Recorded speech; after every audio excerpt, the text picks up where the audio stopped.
In this lecture, we will study the Fourier transform of a derivative. It is very useful while solving the differential equations. Basically, it converts the differential equations into an algebraic equation. So, therefore, let us check. So, it is denoted by f capital F prime k, that is derivative. Derivative, that means I have I have I have taken a derivative of the function fx with respect to x, dfx dx. I take the Fourier transform, that means 1 over root 2 pi integration minus infinity to plus infinity this function, derivative function, into e to the power I k x dx.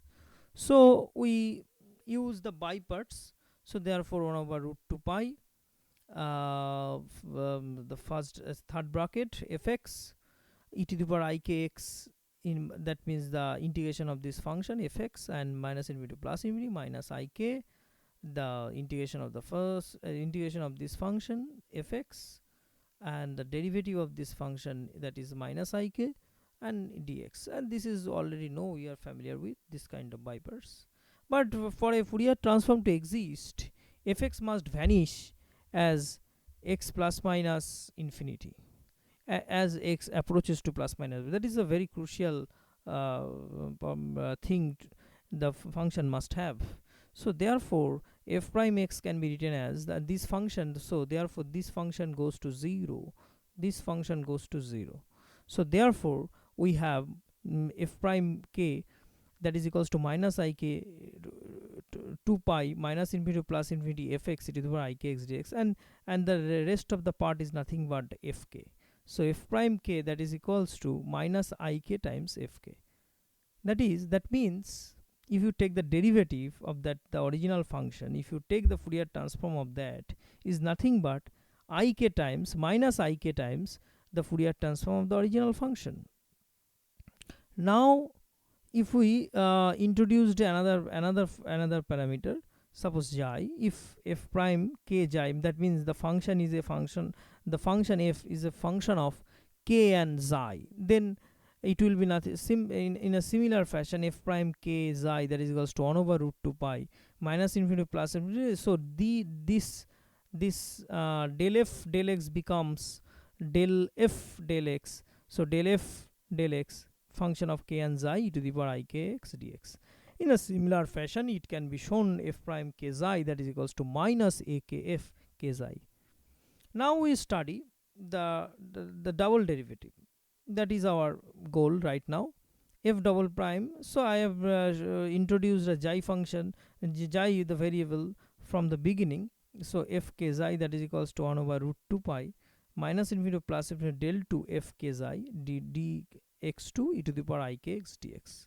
Now let's do the by parts. So it will be 1 over root 2 pi. So therefore the integration of this function gives you del f del k xi dx e to the power I k x minus infinity plus infinity I k minus infinity to plus infinity, this functions, the derivative of this function minus I k e to the power I k x, and this integration of this function gives you del f del x dx. Therefore we have assumed fx and del f del x must vanish at x tends to x plus minus infinity. That is very much crucial for the Fourier transform to exist. So therefore we can say, so this term becomes here, so I k or 1 by 2 pi, and this is the nothing but the previous thing, this is nothing but the previous thing, e to the power I k x del f del x dx. So therefore it is already known to me, that is basically I k f, and here I k is there already. That means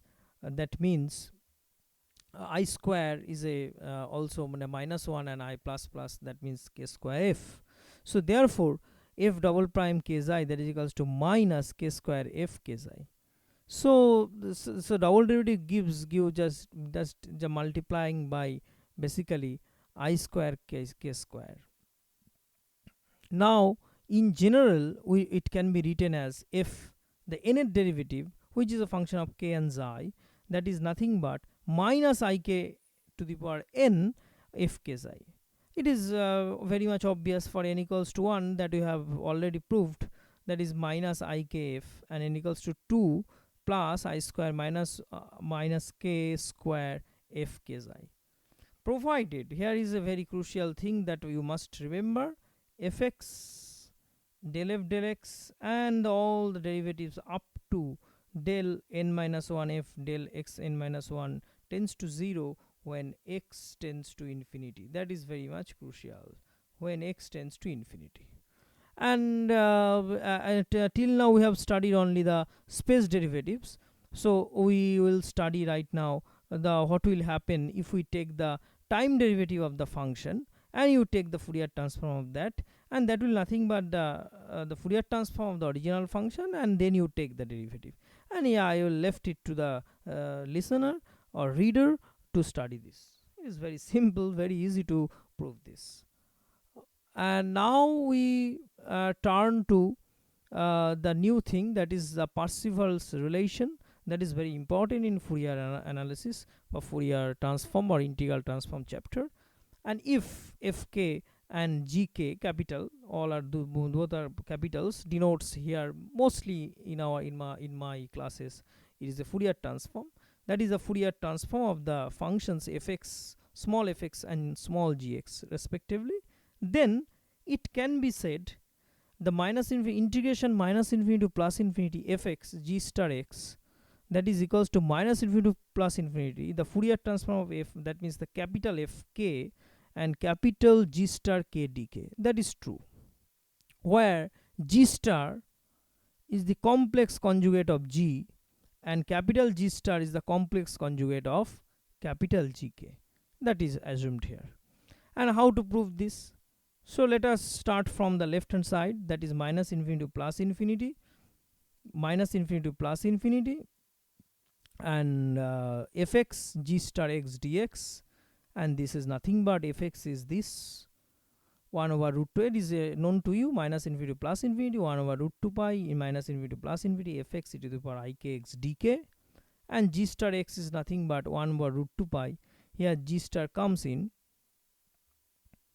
and e to the power I k prime, I have used a different symbol, different variable, different variable k prime x dk prime, and overall integration there is a dx. And this is basically minus infinity to plus infinity, the dk here, dk comes here and dk prime comes here, and now I interchange this, fk is here and g star k is here, so therefore and 1 over root and root 2 pi becomes 1 over 2 pi. This is basically minus infinity to plus infinity, and one of the integration order of integration is here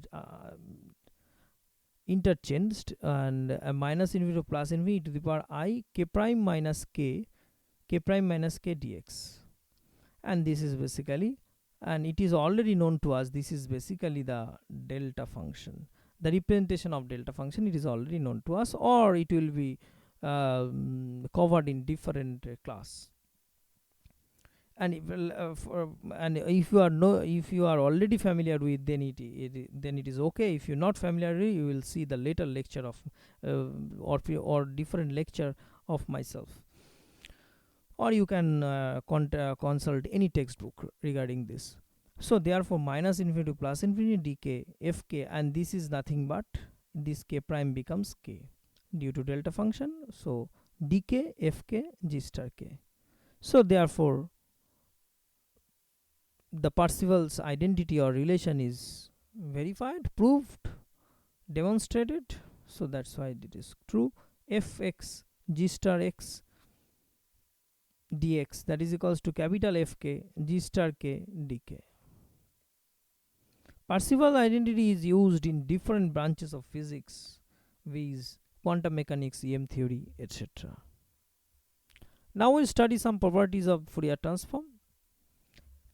And basically I've most of the things I have used the Fourier transform as AF somewhere, and inverse Fourier transform minus L, but not used very much. For the sake of simplicity I have used sometimes, for don't get confused. And here we study the some properties of Fourier transform, like the Fourier transform of f x minus a. X is shifted by amount a, then it will be e to the power I k a fx, the Fourier transform of fx. This is called the shifting property. So let us try to verify this or prove this. The Fourier transform of f x minus a, that is equals to 1 over root 2 pi minus infinity to plus infinity f x minus a e to the power I k dx from definition. So let us take the variable transformation. Xi equals to x minus a, that is equals to dxi equals to dx, and x equals to xi plus a. Let us put this. So 1 over root 2 pi f xi and e to the power I k x becomes xi plus a, and d xi, x is d xi. So therefore e to the power I k is a constant thing, it comes out of the integration here. So 1 over root 2 pi minus infinity to plus infinity f xi e to the power I k xi d xi. That is basically the Fourier transform. It is dummy variable, you can take any variable. It is the basically, you can take also k here. This is the Fourier transform f k, right?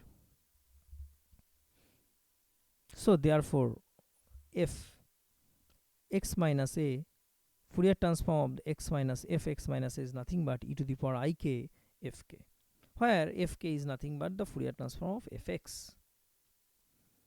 And it can be somewhere it is written something like that: Fourier transform e to the power minus I k naught x, that is times fx, is fk minus k naught.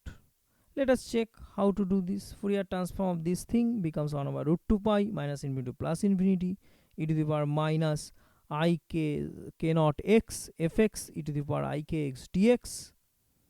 And now this e to the power I k naught x, you just add it in this way and it becomes this, and therefore which is nothing but the Fourier transform of fk minus k naught. This is also proved. Now this is called the scaling theorem in Fourier analysis. The Fourier transform of f a times of x, that is equals to 1 over mod of a f k by a. Proof. Let us assume first a is greater than 0. So Fourier transform of f a x equals to 1 over root 2 pi minus infinity to plus infinity f a x e to the power I k x dx. Let's take our general trick is that take the variable transformation xi equals to ax, dxi equals to a dx, and dx equals to dxi by a.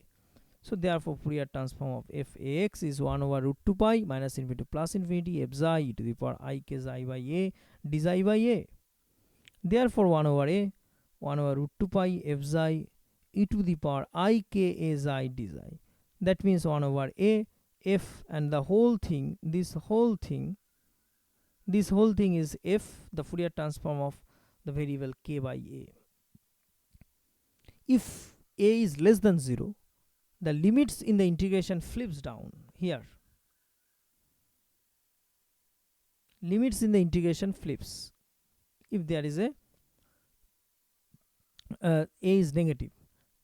Flip when we do the variable transformation and introduce a negative sign. Therefore we always write a is a mod of a. Therefore Fourier transform of f a x is 1 over mod of a f k by a. This scale theorem, similarity theorem, dilation theorem, because it dilates the functions in this way. Now we study the Fourier transform of sum of two functions. The Fourier transform of the two functions a times a is some number, real number fx plus b times gx, which is nothing but a times the Fourier transform of the original function fx and b times the Fourier transform of the original function gx. And it should have been capital G. It is something wrong here. It should the notation should be if we assume that it should be the g of k, it should be the g of k, right?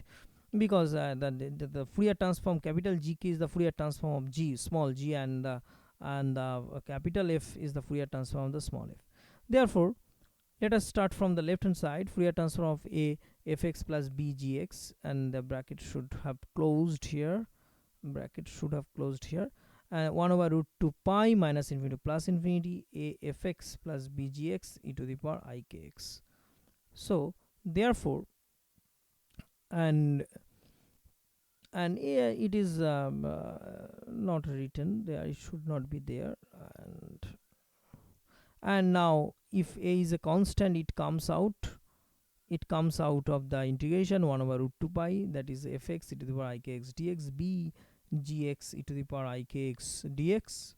It is nothing but a computation, it is nothing but distribution, because it is a constant, it will not hamper anything.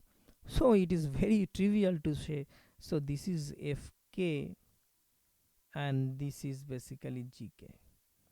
That means it is distributive kind of thing. So now we study the modulation effect. It is very much used, this kind of thing is very much used in radio and television signals, FM signals, and basically AM signals rather. Whatever may be the application, we study the mathematical aspects of the modulation. That is, Fourier transform of this function fx is modulated by the cosine of some k naught x. So our trick is to start with the very definition 1 over root 2 pi minus infinity plus infinity fx cosine of k0x e to the power I kx dx. So I convert the cosine x into the exponential form by using Euler's formula, and it is already known to you. It will be something like that, because e to the power I theta, that is cosine of theta plus I sine of theta, and e to the power minus I theta, that is equals to cosine of theta minus I sine theta. It is all I think it is known to everybody who is studying the Fourier transform. For the sake of convenience, I am writing it here, and it is already known to you. And therefore, if you do the sum of these two, and it will get this thing, and e to the power I kx dx. Therefore, if we manipulate this after cleaning up, it becomes this, and if we distribute this, it becomes this, e to the power I k naught plus k, and e to the power I k minus k naught. Therefore, it is nothing but the half of Fourier transform. The k space is something like that. It is well known in radio and television, where harmonic carrier wave is modulated by the envelope. Spectrum of the envelope is separated into two parts, and each half of the original strength, and it will be studied in electronics course. And now the last one, the complex conjugation. Fk is already known to you, the Fourier transform of fx. That means 1 over root 2 pi minus infinity plus infinity fx to I kx dx. This is our definition. I am writing for the sake of convenience. Taking complex conjugate. So f star k is 1 over root 2 pi minus infinity plus infinity. It becomes f star e to the power, and the complex conjugate I kx dx. So let us minus x equals to variable transformation, minus x equals to xi, minus dx equals to d xi. Therefore, f star k, it becomes minus 1 over root 2 pi f star minus of xi, x is replaced by minus xi, and e to the power plus I k xi d xi. So basically, so f star k is basically, and it is a dummy variable, xi is a dummy variable. If we revert back to the original notation, f star minus x e to the power I kx dx, which is nothing but the Fourier transform of f star minus x. Therefore, we can say f star k, that is equals to Fourier transform of f star minus x. This is the effect of conjugations. This is the end of lecture.